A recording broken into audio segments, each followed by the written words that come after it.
Hey guys, I'm Joe Kozeski, founder of the Diet Doc, here with Dr. Corey Probst. And today we're going to be talking about meditation. Probably going to turn into quite a cool little series. But we're Yeah. going to focus today on what it is, what it isn't. Corey kind of blurted out yesterday when we were filming, hey, we should do something on meditation, because I just happened to mention that a friend emailed me a link to a meditation app and said, hey, I know you've done meditation in the past.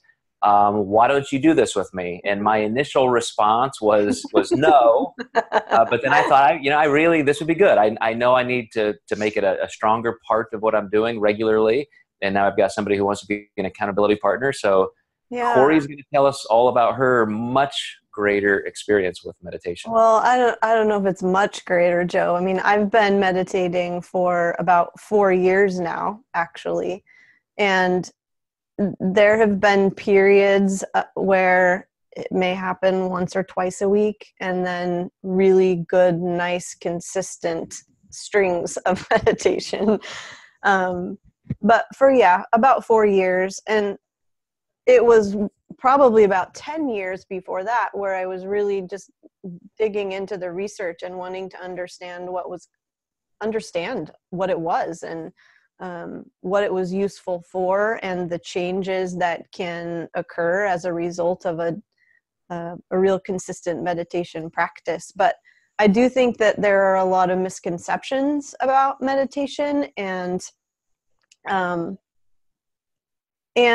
people come to meditation for a lot of different reasons. And I think that I'd really like to hear from you first. What attracted you to meditation?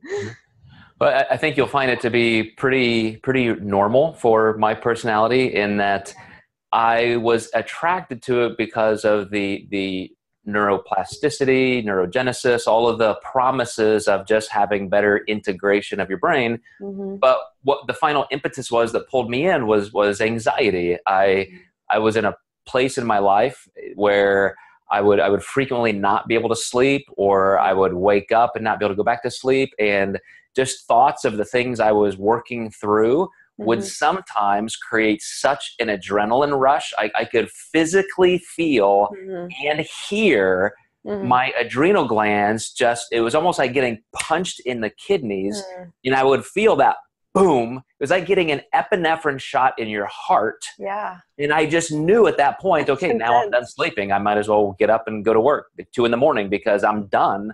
And so I Okay. started not only some work with a therapist, but meditation. And I will absolutely guarantee that meditation has made all the difference in the world for me in so many ways, at Mhm. just controlling that level of intensity in my own personality. Well, I love that you immediately went into stress. Stress was the reason. It was uncomfortable. There were things occurring that I felt like I needed to learn how to get a handle on, right? And I think Absolutely. that's one of the major reasons that people do come to meditation. They want to develop a greater level of awareness. And for me, I will say that I don't know that it was necessarily stress that brought me to meditation. There was all the science behind it too, just like for you. That was super interesting to me. But we come from a background of training our bodies, uh, really working hard to understand what our bodies are doing, and the physiology and the mechanisms behind increasing strength or endurance or whatever. But then I come from this whole psychology background too, and counseling. And so it was always a big interest of mine in to understand how the brain works, yes, but the mind. And why do we spend so much time training the body and training our craft, our skills, within our career, but we don't do so much of training our minds and our attention? So what you said, you had that moment where you're like, you were given this shot of adrenaline, and you experienced this very intense sensation in your body. And most of us in a situation like that we won't know what to do with that. And your mind went to, well, there we go. Like, I'm never going to sleep and this is going to go on forever and it's going to be horrible. The mind started telling a story, right? And you got lost in that story. And the reaction, the physiological reaction, probably didn't stop very quickly for you at that point. Like, you were ruminating on it, thinking.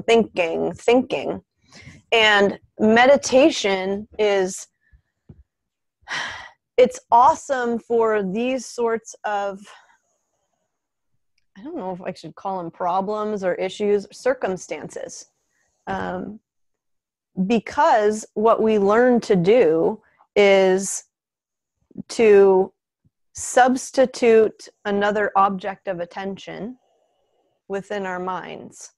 So, I mean, we could get super complicated here, but meditation it doesn't have to be complicated. It's actually it's a very simple practice where we're focusing our attention on one object, one thing, because we recognize that the mind is a storyteller. The mind makes thoughts. So one of the major misconceptions, Joe, is that we're going to stop, like, we do meditation because we can clear our minds.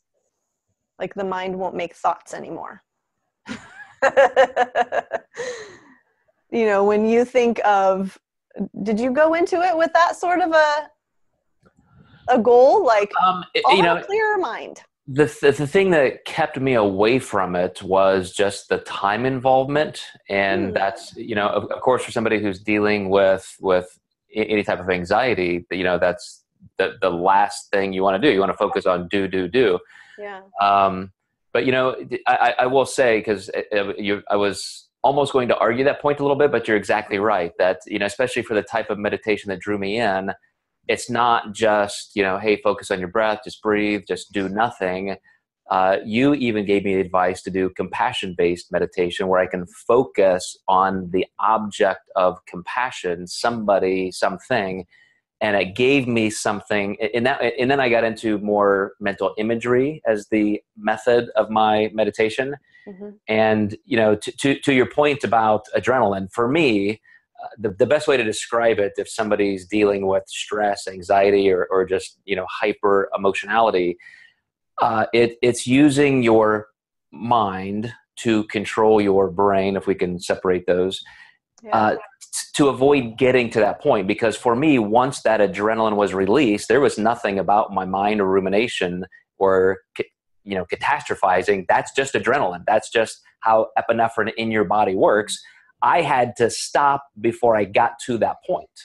And so I needed to learn to do some meditative practices so I never got to that brink.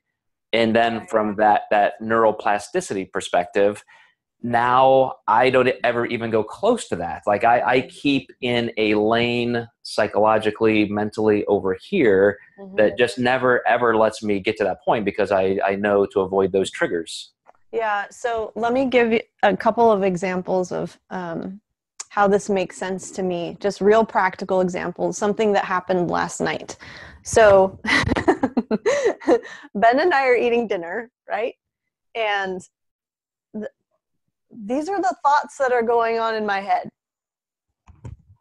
He is eating like such a slob. Like, can't he hold his fork right? Is he going to ask me how my day went? Like, this is, and I'm watching my mind do this, right? This is what this is the capacity that meditation has given me, to watch it and be like, wow. And not be like, so are you going to ask me how my day went? Like, blurt that out, because he did end up asking me how my day went. It just, in my mind said, he's taking way too freaking long to ask you this question. So that's the other thing that meditation does for us. It doesn't clear our minds. It allows us to take a step back from them almost and watch what they're doing. So when because my practice, it's a breath awareness practice. And that's literally what I'm putting my attention on, is the feeling of the breath in my body. Now, there are some times where I can't feel it. I'm like, unless I'm really, I'm being very deliberate about breathing deeply, I can't necessarily feel it. So I'll focus on the feeling of the warmth of my palms on the tops of my thighs or something like that, or one sound, or like you said, one image or one word. You know, you can pick a mantra and just focus on the word. But it's in those moments when I'm sitting where it's like I have given myself permission to just be with whatever is there. I don't have to say anything. I don't have to do anything. I don't have to censor anything, because that's what I'm doing all day long. I'm writing a lot and figuring out, how do I want to structure this sentence? And that's all fine and good. But just the very act of sitting down it's almost an act of compassion for that you are okay just as you are. And this brings me to the second misconception, which is that a lot of people approach meditation like it's a self-help practice. And the whole idea with meditation is that you are okay just as you are. But you're getting sucked into stories about how you're not. And so through the practice of meditation, I've grown to have a new level of acceptance for myself and understanding and less judgment. Was that anything that you've experienced too? Well, it's interesting because everything you said about self-compassion and just being, I think it's a perfect illustration of the differences between you and me, in that you're focusing on that part of just mindfulness and being present. And I'm looking for the angle of, how can this make me better? How can it make me do more? And so I see you laughing. Yeah. What you would say, as you did in your second point, that's not the objective meditation. But let me tell you, for those people who would look at my side and say, yeah, I'm following Joe on that. That's what keeps me away. One. Yeah. But here's what's good about it is you've often used this quote, and I think it was like a 20th or 19th century psychologist who brought this up. I don't think it was Schopenhauer, but it was, there's the stimulus, the thought, and then there's your action. Viktor Frankl, actually, I think. Was it Frankl? So that space in the middle, that gap between stimulus and response, is where all of life and potential for change occurs. And that's what meditation did for me.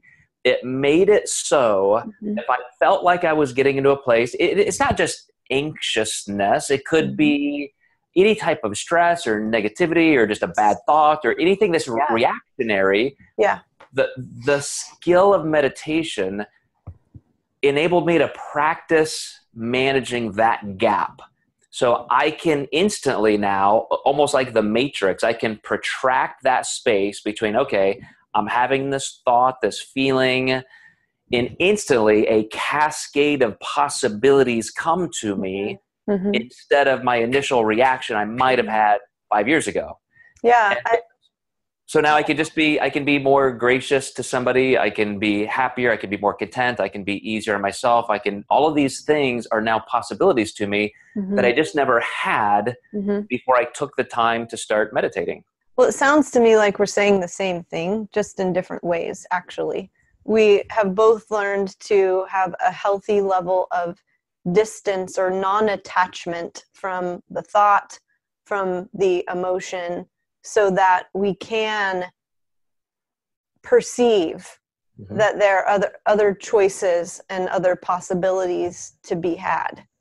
In that moment with Ben, see, this is where the acceptance piece comes in.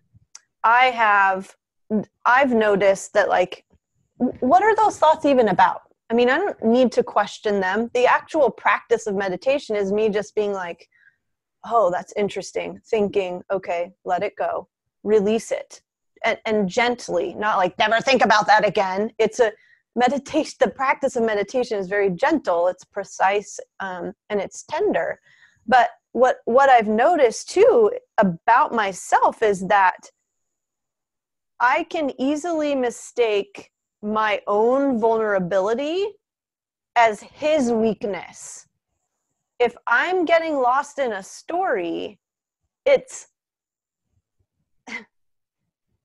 I'm putting the emphasis is in the wrong place, is what I mean. And so I can act, like you said, with more compassion, with more openness, not be super reactive or impulsive. We had another moment where, like, I know when he's just kind of on the edge, when he's really, really tired. Like, this is a guy who needs 10 hours of sleep to function well. I don't need that much. And so there's this internal, like, God, why can't he get it together sort of a thing sometimes? And I noticed that about myself. But he was leaving to go do a chore that was important. And I started talking. And I could see, like, the intensity level in his body, like, change. And he goes, shut up. Like, he's trying to hold it back. Like, he knows he shouldn't say it, but he can't hold it in. And I'm just like, sweetheart, go. Like, if I'm convinced that if I weren't a regular meditator, in that moment, I would have been like,